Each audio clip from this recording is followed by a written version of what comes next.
जय माँ काली। रामायण में एक वृतांत आता है कि जब माँ सीता जी ने लक्ष्मण जी को निगल ली थी, तो जब माँ सीता वनवास में जा रही थी तो उन्होंने माँ सरयू से ये प्रार्थना की थी कि वो सकुशल जब लौट कर आएंगी अपने पति देव और अपने लक्ष्मण जी के साथ में, तो वो माँ सरयू के तट पर पूजा अर्चना करेंगी। तो माँ जब वापस लौट कर आ रही थी तो अपने पुत्र के समान जो देवर हैं लक्ष्मण जी के साथ में वो पूजन करने के लिए जाने लगी सरयू माँ के किनारे पे। तो हनुमान जी देख रहे थे कि माँ सीता जी और लक्ष्मण जी सरयू के तट पर पूजन करने जा रहे हैं। तो हनुमान जी एक पेड़ के पीछे छिप कर देखने लगे। तो जैसे ही लक्ष्मण जी को माँ सीता ने जल लेने के लिए भेजी सरयू माँ का, तो लक्ष्मण जी जैसे ही जाने लगे वैसे ही वहाँ से एक राक्षस अघासुर वो वहाँ पर से गुजर रहा था। तो माँ सीता ने जैसे ही उन्हें देखी कि ये राक्षस बहुत भयंकर है, तो उन्होंने लक्ष्मण जी को निगल ली। जब माँ सीता ने लक्ष्मण जी को निगल ली तो माँ सीता का और लक्ष्मण जी का जो शरीर है वो जल बन गया, जल रूपी तत्व में बदल गया। तो ये हनुमान जी देख रहे थे।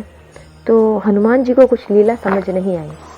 तो हनुमान जी ने उस जल को एक घड़े में भरे, एक मटके में भरे और वो राम जी के पास लेकर गए उस जल को, और राम जी को दिखाए उन्होंने। माँ सीता और लक्ष्मण जी सारा वृतांत उन्होंने कहे।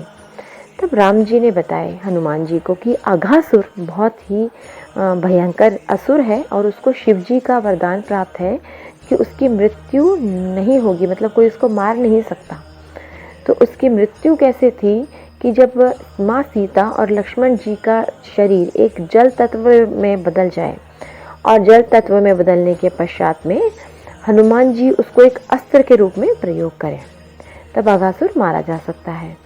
तो हनुमान जी को जब राम जी ने अघासुर के मारने के बारे में ये वृत्तांत बताए हैं, तब हनुमान जी उस जल को लेकर, घड़े वाले जल को लेकर गए और उन्होंने उस जल को माँ सरयू में पहले गायत्री मंत्र से उस जल को अभिमंत्रित किए हैं हनुमान जी ने। इसीलिए गायत्री मंत्र की बहुत बड़ी महिमा बताई गई है शास्त्रों में कि गायत्री अपने आप में स्वयं बहुत बड़े महामंत्र हैं।